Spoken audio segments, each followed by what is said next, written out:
Dear students, ये story of English की समाप्ति हुई और अब मैंने पिछले लगातार कितने वीडियो में मैंने पढ़ाया पोइट्री का 2 poems, poetry selection rainbow part 2 का 2 पोएम्स मैंने पढ़ाया। अब उसमें जो बाकी बच गए हैं 9 बचे हैं 9, मैं उनको चाहूँगा 1 बाय 1 करके जो बच गए हैं उसको मैं पढ़ा दूँ। हालांकि एक्सप्लेनेशन तो मैंने पूरे पोइट्री सिलेक्शन का बता दिया है तो उसमें कोई परेशानी नहीं है, लेकिन पोएम को मैंने नहीं पढ़ाया, 9 पोएम मैंने नहीं पढ़ाया। तो उसको मैं प्रयास करूँगा कि मैं उस 9 पोएम को मैं फिर से आपके सामने मैं दूँ वीडियो बना करके। जो 9 पोएम्स हैं उसमें ये है sweetest love I do not go, song of my self, now the lips are falling fast, to autumn, an epitaph, the soldier, Macavity, fire him, snake और माई ग्रैंड मदर्स हाउस। जिससे मैंने my grand mother's house और एक और fire him ये मैंने पढ़ा दिया था। बाकी 8 बचते हैं, 8 10 हैं तो 8 बचे। उस 8 को मैं प्रयास करूँगा, I will try to give my best. तो आप जरा सा देखें उसको। ये मैंने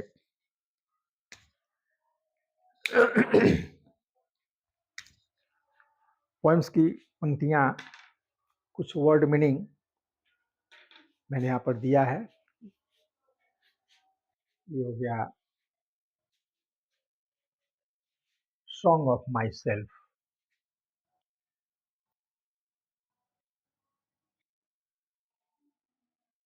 song of my self Whitman की है। यह है volt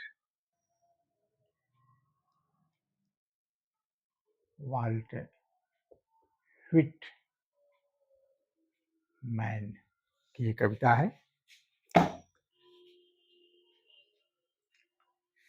I celebrate my self and Singh my self, and what I assume, you shall assume, for every atom belonging to me as good belongs to you.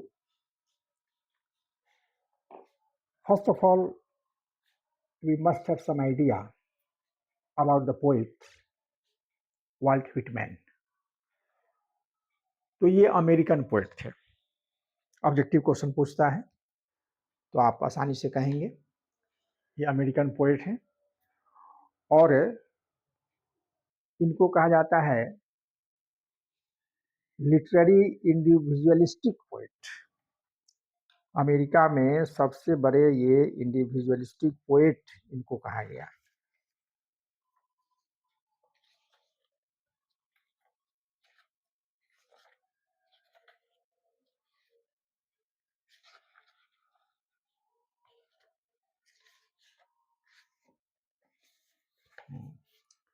Most individualistic literary figure इनको कहा जाता है America का। ये 12 साल के थे तब इन्होंने एक कारपेंटर के रूप में, बढ़ई के रूप में काम करना शुरू किया था और ये एक प्रिंटर, टीचर, एडिटर और एक नर्स का काम भी ड्यूरिंग द सिविल वार इन्होंने किया था। इनकी सबसे अच्छी कविता है लिप्स ऑफ ग्रास। इन्होंने लिखा लिप्स ऑफ ग्रास, सबसे अच्छी कविता है। तो ये जो पोएम है सॉन्ग ऑफ माई सेल्फ का मतलब है कि अपने बारे में ये गाना गा रहे हैं। Whatever he is singing, not about the entire people of the world, but he says about himself and advises people to do whatever he says. जो कहते हैं उसके हिसाब से आप काम कीजिए। तो इनमें कुछ देशभक्ति पैट्रियोटिक फीलिंग भी है इस कविता में, इन्होंने दिखलाया है पैट्रियोटिक फीलिंग। उसके बाद ब्रदरहुड की भावना भी इनके अंदर में है, फीलिंग ऑफ ब्रदरहुड। तो हम पढ़ें उसको जरा सा देखें। I celebrate myself and sing myself, and what I assume you shall assume, for every atom belonging to me as good belongs to you. कोई लिरिकल क्वालिटी तो इस कविता में नहीं है, लिरिक का गुण इसके अंदर में नहीं है, फिर भी ये कविता जो है बहुत सी प्रेरणा, inspiration, get so much inspiration हमको मिलता है इस कविता से। पैट्रियोटिक फीलिंग, सोल्जर लिखे हुए हैं रूपर्ट ब्रूक, वो भी उसमें पैट्रियोटिक फीलिंग है, और ब्रदरहुड की भावना भी इस कविता में है। तो कवि कहता है कि I celebrate my self, I celebrate my self, I am always in the habit of celebrating my self all alone. ये हमेशा क्या करते हैं भाई? तो ये करते क्या हैं कि हमेशा ये कुछ ना कुछ उत्सव मनाते रहते हैं। सेलिब्रेट, उत्सव मनाना, उत्सव मनाना। तो मैं तो यही काम करता हूँ। एंड सिंग माई सेल्फ, और हमेशा मैं गीत गाते रहता हूँ, हमेशा गुनगुनाते रहता हूँ। क्या? ये हमेशा गाने गाते रहते हैं। हर दिल जो प्यार करेगा वो गाना गाएगा, लाखों में दीवानों में पहचाना जाएगा। तो ये क्या है भाई? तो हमेशा ये सिंग माई सेल्फ, हमेशा गीत गाते रहते हैं। इन द हैबिट ऑफ सिंगिंग, गाना गाते रहते हैं। गाना गाने से क्या होता है भाई? मन तो बड़ा प्रफुल्लित रहता है। Pleasant happiness that penetrate in the mind, दिमाग में रहता है। गाना गाने से मन खुश रहता है। और ये कहते हैं what I assume you shall assume, assume बात को सत्य मानना, कल्पना करना। तो ये कहते हैं कि मैं जो कल्पना करता हूँ, and what I assume you shall assume, तुम भी, आप लोग भी उस कल्पना को मानिए, उस बात को मानिए जो मैं कल्पना करता हूँ। यू के साथ इन्होंने शैल का प्रयोग किया, अमेरिकन इंग्लिश की पहचान है ये। अमेरिकन लोग यू के साथ शैल लगाते हैं, ब्रिटिश लोग भी यू के साथ शैल लगाते हैं, लेकिन उसे क्या होता है? Firm determination. अगर फर्म डिटर्मिनेशन है तो लोग यू के साथ शैल लगाते हैं ब्रिटिश इंग्लिश में। अमेरिकन इंग्लिश लोग, अमेरिकन इंग्लिश में क्या होता है कि शैल के, ये शैल ही लगता है। तो ये कहते हैं कि मैं जो भी कल्पना करता हूँ, आप भी वही कल्पना कीजिए। For every item belonging to me, ये कहते हैं कि भाई for every item belonging to me, whatever the substance, whatever the objects that are all around you, either it might be bad or good, but certainly I have relation to all of them. I don't fear that the object is bad, that is very harmful to me. मैं इसकी चिंता नहीं करता हूँ कि ये क्या है भाई, खराब है तो हमारा, हमको हार्मफुल करेगा तो नहीं। नहीं, ये कहते हैं कि नहीं, मेरा संबंध गुड और बैड दोनों से है, और as good belongs to you, good belongs to you. आप क्या करते हैं भाई? आप करते क्या हैं कि आप केवल अच्छे चीजों से आप संपर्क बनाते हैं। आपका संपर्क सिर्फ अच्छों से है, जबकि मेरा संपर्क बुरा और अच्छा दोनों से है। That is the basic difference. And certainly, this line says that the poet is different from others. दूसरों से बिल्कुल ये अलग है. तो ये कहते हैं गुड बिलोंग्स टू. अब आइए next stanza. I loaf and invite my soul observing a spear of summer grass. Loaf, भटकना, घूमना. भटकना, घूमना without any aim, without any destination. One goes, one wanders, one walks. That is loaf. बिना उद्देश्य का घूमना. लोफ, भटकना, घूमना. तो कवि कहता है कि I loaf and invite my soul. I loaf, I am always in the habit of wandering hither and thither. I always wander without aim. I am aimless. मैं घूमते रहता हूँ, घुमक्कर हूँ. And invite my soul. और उस घूमने के क्रम में इनवाइट माई सोल का मतलब कि मैं अपने सोल को, आत्मा को आमंत्रित करता हूँ. मतलब ये नहीं है. मतलब यह है कि पूरी इच्छा शक्ति से, पूरे माने विचार से, मन से, बिना किसी हिचक के मैं घूमता हूँ, ये मतलब हुआ. और observing A sphere of summer grass. और ऑब्जर्व करता हूँ, देखता हूँ. क्या देखता हूँ? मैं ये देखता हूँ कि जो घास है, समर ग्रास, गर्मी के दिनों में जो घास है, अक्सर गांव में मिलता है ना घास. दूभी होता है, मोथा होता है, ये सब घास है. और क्या होता है कि due to the effect of heat, वो क्या हो जाता है, दैट बिकम्स पॉइंटेड. क्यों पॉइंटेड हो जाता है? पॉइंटेड इसलिए हो जाता है कि उसके जो लीव्स हैं, जो पत्तियां हैं, वे सूख जाती हैं गर्मी के दिनों में, और केवल डंठल बच जाता है. तो वह स्पीयर नुकीला हो जाता है. तो लगता है कि कोई नुकीला वह घास हो गया है. ये अक्सर मैं गर्मी के दिनों में घूमने के समय में मैं ऑब्जर्व करता हूँ, मुझको दिखाई पड़ता है. My tongue, every atom of my blood. अब ये बता रहे हैं कि देखो भाई, मेरी जो टंग है, मेरी जो जुबान है, और मेरे खून का प्रत्येक कतरा, हर एक कतरा, एटम ऑफ माई ब्लड, खून का प्रत्येक कतरा, ये क्या है, फॉर्म्ड फ्रॉम दिस सॉइल. इसी मिट्टी का बना हुआ है. मतलब कि अमेरिका की मिट्टी का बना हुआ है. दिस एयर, और मैं यहीं की हवा जो है सांस लेता हूँ.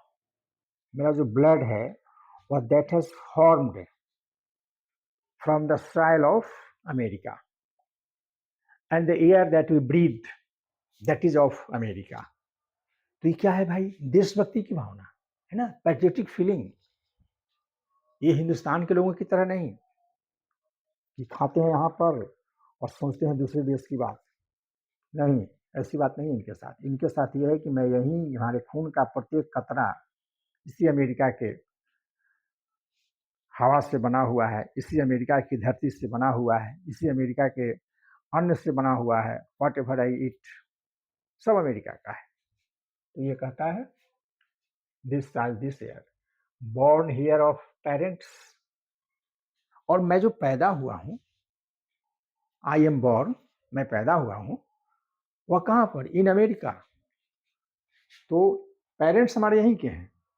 Born here from parents the same. और हमारे जो पेरेंट्स हैं उनके भी पेरेंट्स यहीं के हैं. And their parents the same. उनके ऊपर जो पेरेंट्स हैं, माने परदादा, लखड़दादा, ये सब जो होता है ना, ये सब के पेरेंट्स जो हैं सब यहीं के हैं. कहने का मतलब कि हम सभी अमेरिकन हैं.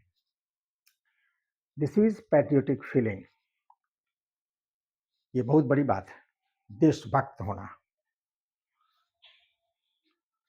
I now 37 years old in perfect health begin। अब अभी मैं 37 years old 37 साल का हो गया हूँ। और क्या हो रहा है? तो इन परफेक्ट हेल्थ बिगिन, अब मेरी जवानी शुरू हो रही है। That is a surprising matter in India. A child when he becomes 12 years old, he or she becomes young। ये अच्छी बात नहीं है। बच्चा जो है 12 साल की एज में जवान हो जाता है, ये अच्छी बात नहीं है। जल्दी जवान होता है, जल्दी बुढ़ापा आ जाती है, जल्दी चला जाता है। तो ये कहता है कि देखिए हम तो 37 साल के हो गए हैं, अब मेरी जवानी अब शुरू हो रही है। इंडिया में, पाकिस्तान में, बांग्लादेश में, नेपाल में ये सब लोग 12 साल में ही सयाने हो जाते हैं। और ये कहते हैं कि नहीं, मैं 37 साल का हो गया हूँ और मेरी जवानी अब शुरू हो रहा है। परफेक्ट हेल्थ जस्ट शुरू हो रही है। क्यों भाई? तो ये खुश रहते हैं।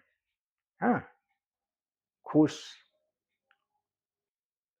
Happiness, that is the mental state of the mind. खुशी जो है मेंटल स्टेट होता है। तो ये खुश रहते हैं हमेशा in the habit of wandering hither and hither. celebration, he always celebrate, he's always in the habit of celebrating, in the habit of singing.